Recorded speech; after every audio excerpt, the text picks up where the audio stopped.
হ্যাঁ, হ্যালো দাদা দাদা দাদা হ্যাঁ আপনি তো আপনার মতো করেই সব বলবেন জানেন, তবু আমার আমার একটা ছোট্ট একটা পরামর্শ হচ্ছে, বা ম্যাডামের সাথে কথা বলে বলেন যে মান্নান সাহেব তো জাস্ট ইয়ে করে দিবে, কনফারেন্স করে দিবে, ওদের নিজে প্রেসিডেন্ট হতে দিতেন, আমাকেও উনি তাই বলেন। আর বিষয়টা জানাজানি হয়েছে, উনি জানেন। তো এখন এটাও তো একটা খুব ভালো থাকে না, এটা একটা দিক। আর একটা দিক হচ্ছে যে আননোন লোক, ওটা তো কোনো পরিচিত নয়। আর তারপরে একসময় জাতীয় পার্টিও করেছে নাকি ওই রেফাতুল্লাহ, আমি যেটা খবর পেলাম আর কি। আরে মান্নান ভুঁইয়ার লগে সংস্কারের ছবি বাই করেন টেলিভিশনে। ও তাই নাকি? জি, আরে স্যার, ওটা তো জানতাম না আমি।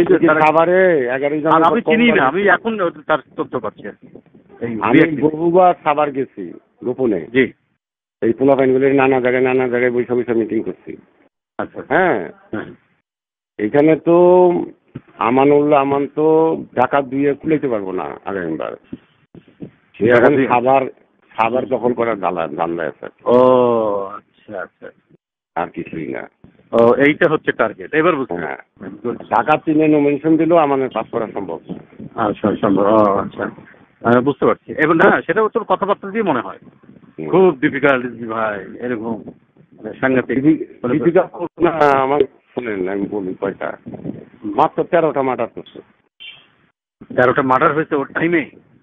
হ্যাঁ, আমান 13টা মার্ডার করছে এই 2001 সালের পরে। ও প্রত্যেকটা মার্ডারের সাথে জড়িত। আরে সর্বনাশ। এর মধ্যে আওয়ামী লীগের আছে 2টা, আর 11টা ইয়ে গেছে। এখন প্রত্যেকটা মার্ডারের এগেন্সে 10 লাখ 20 লাখ করে টাকা নিচ্ছে ও। আর ওই যে উঠিয়া ছিল একটা মুস্তাফিজ, হ্যাঁ, এই দুজনের সিন্ডিকেট কইরা মার্ডারগুলো পুলিশ করাই। পুলিশ খাড়াই রয়েছে, পুলিশের অস্ত্র দিয়া ওর লোকরা মার্ডার করছে। আর এটা পত্রিকা আইছে ক্রস ফায়ার। যে টাইম টেক্সটাইলের যে আওয়াল সাহেবের খালতো ভাই হাবিব, হাবিব যেহেতু একটা বিয়েতে দাওয়াত দিয়ে আনছে, হাবিব যায় না, তবে টেলিফোন করছে আমান ভাই আপনার জন্য বসে রয়েছে। তখন সেই বিয়েতে যাইতেছে, আমি আবার বাড়িতে থেকে ঢাকায় ঠিক ক্রস হয়েছে আমার লোকের রাস্তায় ব্রিজের মধ্যে। ব্রিজের উত্তর পাশে আমার লোকের ক্রস হইলো, দক্ষিণ পাশে গিয়ে ওরে আটকে মেরা ফেলাইলো ঢাকায় নিয়ে। এটা মানে ভয়ঙ্কর। এই ছেলেটা বহু টাকা খরচ করছে আমানের জন্য। আচ্ছা, এরে মারছে, আনোয়ার করে একটা ছেলেরে মারছে 25 লাখ টাকার বিনিময়ে। আচ্ছা, বাদশাকুড়া জিঞ্জিরের একটা লোককে মারছে, একই ঘটনা। মঞ্জু মেম্বার করে একটা আওয়ামী লীগের পপুলার অনেস্ট লোক, তারে মারছে। ভোট কি আমার এমনি গেছে নাকি বুঝলেন না আপনি? ভোট 13টা মার্ডার, একটা না। আরে সর্বনাশ। আমি কেরানীগঞ্জের মানুষ এখন না বলতে সর্বনাশ কি করছে সর্বনাশ। এই জন্য সে এখন থেকে চলে যেতে চায়। হ্যাঁ, এইখানে কেরানীগঞ্জে 2টা সিএনজি পাম্প করছে আমার। হ্যাঁ, একটা মার্কেট করছে 2.5 বিঘা জমির উপর 246টা দোকান। আচ্ছা আচ্ছা। একটা দোকান অন্ধেও 50 লাখ টাকা দাম। আচ্ছা, নিবে 250 থেকে 300 কোটি টাকার এই মার্কেটটা। আচ্ছা আচ্ছা। টাকা যে কি ও, আরে বাপ রে বাপ। যে সিদ্ধেশ্বরী, আরে সরি সেগুন বাগিচা এন্টি করাপশনের উল্টা দিকে যে 14 তলা বিল্ডিংটা, হ্যাঁ হ্যাঁ, পার ফ্লোরে 6টা করে ফ্ল্যাট, এই বিল্ডিংটা ওর। গুলশানের 4টা বাড়ি উঠেছে পেপারে, একবারে মিথ্যা উঠেনি আর কি। একটাও না, বসুন্ধরা থেকে 2টা বাড়ি লইছে ওই ইয়েতে গুলশানে। আরে বাপ রে বাপ। আর নিজে লইছে 2টা। মানে এই ক্ষমতা আর বিএনপি কে এরা হচ্ছে নিজের সম্পত্তি করেছে না। ম্যাডাম নিজের সম্পদ হিসাব করুক আর আমাদের সম্পদ হিসাব করুক। ডিএসএস এর 2টা বাড়ি, গুলশানের 4টা, বনে এই যে বনানীতে একটা, আর বনের পাশে। তো তারপরে শ্যামলীতে একটা, সেগুন বাড়িতে একটা। আর গুলশান ওই যে ইয়েতে আপনার ওই মোড়ের উপরে তো তোর একটা ইয়ে করেছে। হ্যাঁ, গুলশানে তো আগে থেকে তার 5 কাঠা ইয়ে ছিল আর কি। 5 কাঠা ওটা 91-এ নিচে। 91-এ নিয়েছে।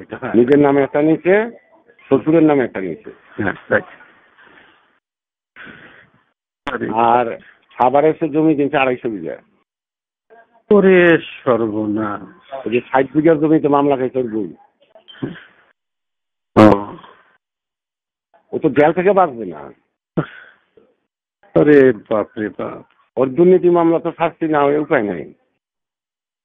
এগুলো তো নেচারই হচ্ছে ইয়ে নেয়, প্রতিশোধ নেয় এত পাপ করলে।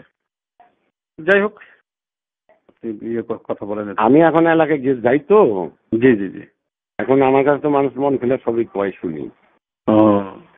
আগে তো কথা বলতে পারতো না। আমার তো আগে পিছে গাড়িও লাগে না। লাগে না? না না, আমি তো সিএনজিতে গিয়ে নামি। সিএনজিতে গিয়ে নামি। না, আপনি চলেন, এমনিও তো চলেন, ঢাকা শহরেও তো চলেন নর্মালি। হ্যাঁ, গাড়ি পেলে গাড়িতে যাই, নিলে এমনি যাই। আমার গাড়ি থাকে না। হ্যাঁ, আওয়ামী লীগ বিএনপি কেউ তো আমার গালি দেয় না। না, এবং আওয়ামী লীগের নেতারা যথেষ্ট কিন্তু ইজ্জত দেয়। তো বটেই। বক্তৃতা করতেও তো কম ছাড়েন না, তারপরেও না, পার্সোনালি তো মানুষের ক্ষতি করেন না, না, তাই না? ওই সুনামটাই ব্যক্তিগতভাবে যে ওই ভিনডিকটিভ বা মানে ধ্বংস করে দিব একেবারে, না, বাড়ি উচ্ছেদ করে দিব, এটা তো না। ওই কথা ওই একার জীবনে করিও নি, তার লগে করিনি। এই জন্য আজকে আপনি ওনার সাথে কথা বলেন, আর আপনি একটু কথা বললে আমি বাদ বাকিটা আমি সেরে ফেলবো ইনশাল্লাহ। ঠিক আছে।